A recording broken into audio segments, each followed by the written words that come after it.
ఒక్కసారి కొమ్మూరి గోల్డ్ కి కాల్ చేయండి. తాకట్లో ఉన్న మీ బంగారాన్ని విడిపించి మార్కెట్ ప్రైస్ కి వాళ్ళు కొనుక్కుని మిగతా డబ్బులు మీకు ఇచ్చేస్తారు. హాయ్, వెల్కమ్ టు మనం టీవీ. మనం టీవీ ఉన్నది మన కోసం. నేను మీ జర్నలిస్ట్ మనోజ్. విజయవాడ సిద్ధార్థ కాలేజ్లో విషాదం జరిగింది. సో పీజీ చదువుతున్న ఒక మెడికల్ స్టూడెంట్ అనంత లోకాలకు వెళ్ళిపోయింది. కట్ చేస్తే ఆవిడ నైట్ డ్యూటీలో ఉంది.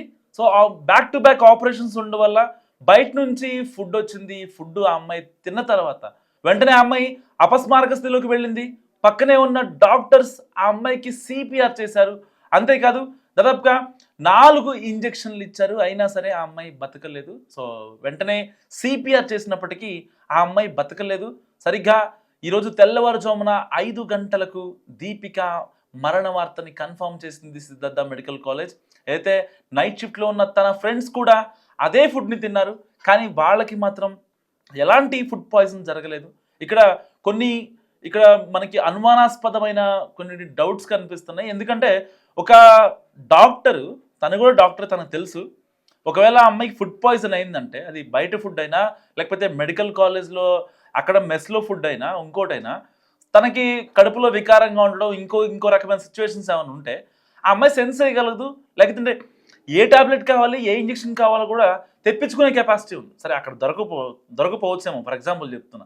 బయట నుంచి అయినా ఏదో ఒక ఫార్మసీ నుంచి తెప్పించుకునే వెసులుబాటు అండ్ తెప్పించుకునే తెలివి, ఏ ఇంజెక్షన్ కావాలో చెప్పే చదువు, ఆ నేర్పరితనం అన్ని దీపిక దగ్గర ఉన్నాయి. కట్ చేస్తే దాంతో పాటుగా 4 ఇంజెక్షన్లు ఆ అమ్మాయి ఒంటి మీద కనిపిస్తున్నాయి. సో అంటే వీటన్నిటిని చూస్తుంటే ఏదో ఒక అనుమానాస్పదంగా కనిపిస్తుంది తప్ప ఏదో న్యాచురల్ డెత్ లాగా కనిపించట్లేదు.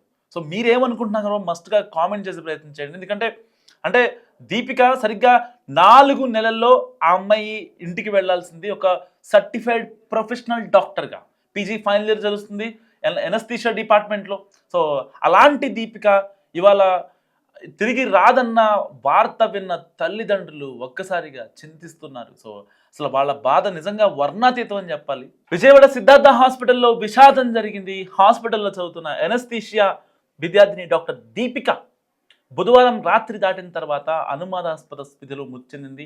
అప్పటి వరకు బాగానే ఉన్న దీపిక ఉన్నట్టుండి సడన్గా కుప్పకూలిపోయిందని, అత్యవసర చికిత్స అందించిన ఎలాంటి ఫలితం లేకుండా పోయిందని సాటి విద్యార్థులు చెప్తున్నారు. సో సమాచారం అందుకున్న పోలీసులు ఘటనా స్థలికి చేరుకుని దీపిక మృతదేహాలకి గల కారణాలపై ఆరాధిస్తున్న పరిస్థితి. ఇప్పటికే పోస్ట్ మార్టం కూడా ఆ అమ్మాయి డెడ్ బాడీ పంపించారు. సో అర్ధరాత్రి వరకు విధుల్లో ఉన్న దీపిక కేవలం అరగంటలోనే ప్రాణాలు కోల్పోయిందని తోటి విద్యార్థులు చెప్తున్నారు. అయితే దీపికది అనంతపురం జిల్లా కోవూరు నగర్కు చెందిన కోదండ రామిరెడ్డి ఇంకా భారతి దంపతులు చిన్న కుమార్తె ఈ దీపిక. తిరుపతి వెంకటేశ్వర మెడికల్ కాలేజ్లో ఎంబీబీఎస్ పూర్తి చేసి ప్రస్తుతం విజయవాడ సిద్ధార్థ మెడికల్ కాలేజ్లో పీజీ ఎనస్థీషియా చివరి ఏడాది చదువుతోంది. ఇంకో 4 నెలల్లో పీజీ పూర్తి చేసుకొని ఇంటికి వస్తుందన్న కుమార్తె తిరిగి రాని లోకాలకు వెళ్ళిపోవడంతో తల్లిదండ్రులు కన్నీరు మున్నీరుగా విలపిస్తున్నారు. అసలు ఒక రకంగా ఆ అమ్మాయిని బలి తీసుకున్న బుధవారం తెల్లవారుజామున ఏం జరిగింది? ఆ అమ్మాయి 10కి సిద్ధార్థ మెడికల్ కాలేజ్లో లాగిన్ అయింది తన విధులు నిర్వర్తించడానికి. అండ్ పొద్దున్నే 6 నుంచి 6:30 మధ్యలో ఆ అమ్మాయి వెళ్ళిపోవాలి. సో సరిగ్గా ఆ అమ్మాయి 10కి అయితే ఆ ఆపరేషన్ చూసుకొని తర్వాత 11కి ఫుడ్ తిన్న తర్వాత మళ్ళీ బ్యాక్ టు బ్యాక్ ఆ అమ్మాయికి ఇంకొక ఆపరేషన్ ఉండడంతో వాళ్ళకి మందులు, ఆ యొక్క ఆపరేషన్ థియేటర్ నుంచి బయటికి రావడం ఇదే సరిపోయింది. సో దాని తర్వాత ఎప్పుడైతే ఆ అమ్మాయికి కడుపులో వికారంగా అనిపిస్తుందో తోటి విద్యార్థులు ఎవరైతే ఉంటారో సేమ్ ఆ అమ్మాయి డిపార్ట్మెంట్ సంబంధించిన వాళ్ళకి చెప్పింది ఇలా నాకు హెల్త్ బాగాలేదని చెప్పి. దాని తర్వాత ఆ అమ్మాయికి ఇంకాస్త కడుపులో సెన్సేషన్ పెరిగిపోవడంతో వీళ్ళు కొన్ని ఇంజెక్షన్స్ ఇచ్చారు. సో ఆ ఇంజెక్షన్ ఏంటనేది కూడా వాళ్ళు విచారణలో చెప్పాల్సి ఉంది. అండ్ దాని తర్వాత ఎప్పుడైతే ఇంజెక్షన్స్ ఇచ్చి ఇంకా అమ్మాయి బయటికి రాకపోవడంతో అదేంటి ఇంతసేపు అయినా అమ్మాయి బయటికి రావట్లేదు, ఆపరేషన్ థియేటర్ నుంచి ఎందుకు రావట్లేదు అని చెప్పి అబ్జర్వ్ చేసిన వాళ్ళ ఫ్రెండ్స్ ఎవరైతే ఉన్నారో వాళ్ళు వెళ్ళి ఒక్కసారిగా చూడగానే లేదు ఈ అమ్మాయి చనిపోయి ఉంది. సో వెంటనే వాళ్ళు కంగారు పడ్డ వాళ్ళ ఫ్రెండ్స్, సో వాళ్ళ డ్యూటీలో ఉన్న ఎవరైతే హయ్యర్ అఫీషియల్స్ ఉంటారో వాళ్ళందరికీ చెప్పారు అసలు ఏం జరిగింది ఏంటని. చెప్పిన తర్వాత సో ఇట్లా సిపిఆర్ చేసాము, సో 4 ఇంజెక్షన్స్ ఇచ్చాము, కడుపులో వికారం అని చెప్పింది. ఆ ఫుడ్ తిన్న తర్వాత ఇలా ఫుడ్ పాయిజన్ అని అనుకున్నాం మేము. నార్మల్గా స్టార్టింగ్ ఒక ఇంజెక్షన్ ఇచ్చాము, తర్వాత ఇంకా పెయిన్ వస్తుందంటే వికారంగా ఉందంటే ఇంకొక ఇంజెక్షన్ ఇచ్చాము, సో మళ్ళీ ఇంకోటి ఇచ్చాము, అలా 4 ఇంజెక్షన్లు ఇచ్చారట. అసలు 4 ఇంజెక్షన్లు దేనికి ఇచ్చారు? ఆ అమ్మాయికి తెలిసే ఇచ్చారా, ఆ అమ్మాయికి తెలియకుండా ఇచ్చారా? ఒకవేళ ఫుడ్ పాయిజన్ జరిగిన తర్వాత అయితే అమ్మాయి 11కి ఫుడ్ తింది, 11కి ఫుడ్ తిన్న తర్వాత సరిగ్గా ఎప్పుడైతే వికారం ఇంకా ఎక్కువ అయినప్పుడు ఇచ్చారా? అవి సిపిఆర్ ఎప్పుడు చేశారు? అసలు ఆ 1.5 అవర్లో ఏం జరిగింది? ఏదైతే సివియర్గా ఉన్న టైంలో ఏం జరిగింది? ఆ 4 ఇంజెక్షన్స్ ఏ టైంలో ఇచ్చారు? సిపిఆర్ ఎప్పుడు చేశారన్న ఇప్పుడు ఆ విషయాలు ఏవైతే ఉన్నాయో ఇప్పుడు పోలీసులకి ఒక రకంగా సవాల్గా మారాయని చెప్పొచ్చు. అండ్ అందరూ డాక్టర్లే. ఒక రకంగా అమ్మాయికి నిజంగా ఫుడ్ పాయిజన్ అయితే ఏ ఇంజెక్షన్స్ తీసుకోవాలో, ఎలాంటి మెడిసిన్స్ వాడాలో ఆ అమ్మాయికి తెలీదా? ఆ అమ్మాయి పీజీ ఫైనల్ ఇయర్ చదువుతుంది. ఒక ఫుడ్ పాయిజన్ జరిగిన పేషెంట్కి సిపిఆర్ ఎందుకు చేస్తారు? సిపిఆర్ చేయాల్సిన అవసరం వచ్చింది? ఆ అమ్మాయికి ఏమన్నా గుండెపోటు వచ్చిందా?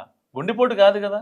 ఆ అమ్మాయికి తిన్న ఫుడ్ అరగలేదు, సంథింగ్ సమ్వాట్ జరిగిందని చెప్తున్నారు. ఇప్పుడు ప్రాథమికంగా నిర్ధారిస్తున్నారు పోలీసులు. సరే ఆ ఫుడ్ తిందే బాగాలేదు అనుకుందాం. అసలు ఆ 4 ఇంజెక్షన్స్ దేనికి ఇచ్చారు? ఏ ఇంజెక్షన్స్ ఇచ్చారు? ఎవరి అనుమతితో ఇచ్చారు?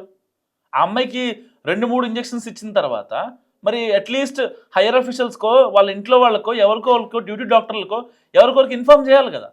ఎలాంటి ఇన్ఫర్మేషన్ లేకుండా ఆ సాటి ఎవరైతే ఆ అమ్మాయి పక్కన ఉన్న డాక్టర్స్, డ్యూటీ డాక్టర్స్ ఎందుకు అంత నిర్లక్ష్యం వహించారు?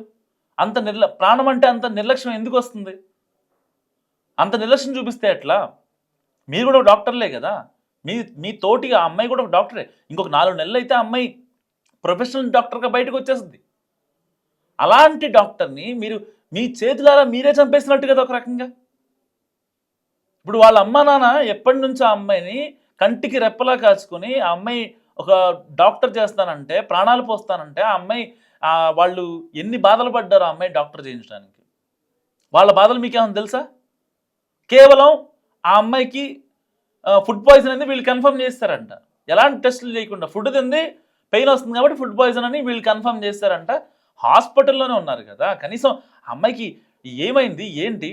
మరి ఒక 6 అవర్స్ 4 అవర్స్ నుంచి ఆ అమ్మాయి బయటకు రావట్లేదంటే అట్లీస్ట్ లోపలికి వెళ్ళే ప్రయత్నం ఎందుకు చేయలేదు? అట్లీస్ట్ మీ వల్ల కాదు, కనీసం ఆ కాంపౌండర్కో లేకపోతే డ్యూటీలో ఉండే ఎవరైతే హయ్యర్ అఫీషియల్సో ఉంటారు కదా. ప్రతి ఆఫీస్ అయినా లేకపోతే ప్రతి హాస్పిటల్గా దాదాపుగా ఉంటారు. హయ్యర్ ఆఫీసర్స్ ఎందుకు ఉంటారు? సూపరింటెండెంటో ఎవరో ఒకళ్ళు ఉంటారు కదా. అలాంటి వాళ్ళకి ఇన్ఫర్మేషన్ ఇవ్వకుండా ఆ అమ్మాయిని చంపేద్దామని ఫిక్స్ అయ్యారా? సరిగ్గా ఆ 3 గంటలు కనుక అలర్ట్గా ఉంటే ఇవాళ దీపిక బతికుండేది కదా. ఎవరు దీపికకి? ఇప్పుడు దీపిక చావుకి కారణం ఎవరంటే ఎవరిని దోషిగా చేయాలి? ఎవరిని దోషిగా నిలబెట్టాలి? ఎవరిప్పుడు హంతకురాలు ఎవరు? హంతకుడు ఎవడు? ఇన్ని కాన్సిక్వెన్సెస్ నడుస్తున్నాయి ఇప్పుడు ఈ కేసు పైన. అమ్మాయి సరిగ్గా 4 నెలల్లో బయటికి రావాల్సిన దీపిక ఇప్పుడు మార్చరీకి వెళ్ళి డెడ్ బాడీ బయటకు వస్తే ఎంత అసలు వాళ్ళ పేరెంట్స్ తీసుకోగలరా? ఎందుకు ఆలోచించలేకపోతున్నారు? అసలు ఎవరిని నిందించాలి? దీపిక కేసులో ఎవరిని నిందించాలి? ఆ అమ్మాయి ఒక డాక్టర్, అమ్మాయికి తెలీదా ఎనస్థీషియాకి ఏం వేసుకోవాలి లేకపోతే ఇంకా దీనికి ఏం తీసుకోవాలని చెప్పి? ఎవరికి తెలీదు? ఈ రోజుల్లో ఎవరికి తెలియదు. ప్రతి ఒక్కళ్ళు ChatGPTని అడుగుతారు, ప్రతి ఒక్కళ్ళు గూగుల్ని అడుగుతారు. ఈ న్యూట్రల్ ప్లాట్ఫామ్స్ ఏవైతే ఉంటాయో వాటన్నిటిని అడుగుతూ ఉంటారు. ఏం తెలియకపోయినా వెంటనే చిటికలో కనుక్కుంటాం. సో అంటే దాని మీద నాలెడ్జ్ ఉండాల్సిన అవసరం లేదు. కనీసం ఓకే పలానా దానికి పలానా తీసుకోవాలి అని ఇది కూడా ఈజీగా వచ్చేస్తుంది కదా గూగుల్లో. సో ఇన్ని కాన్సిక్వెన్సెస్ ఉన్నాయి ఇప్పుడు దీపిక మరణ వార్త చుట్టూ. సో మరికొద్ది సేపట్లో దీపిక ఎలా చనిపోయింది ఏంటనే విషయం, ఇప్పుడు ఆ అమ్మాయికి కొన్ని ఇంజెక్షన్స్ చేశారు, దానికి సంబంధించిన విచారణలో బయటికి రావాల్సి ఉంది. అంతేకాకుండా ఇప్పుడు పోస్ట్ మార్టం తర్వాత మరిన్ని కీలక విషయాలు బయటకు వచ్చే అవకాశం ఉంది. సో దీపిక మరణ వార్త గురించి మీరేమనుకుంటున్నారో మస్ట్గా కామెంట్ చేయండి. అండ్ దీపిక ఎలా చనిపోయింది చెప్పిందంతా విన్నారు కదా. సో ఎలా చనిపోయిందో కూడా మస్ట్గా కామెంట్ చేసే ప్రయత్నం చేయండి. చూస్తూనే ఉండండి మనం టీవీ.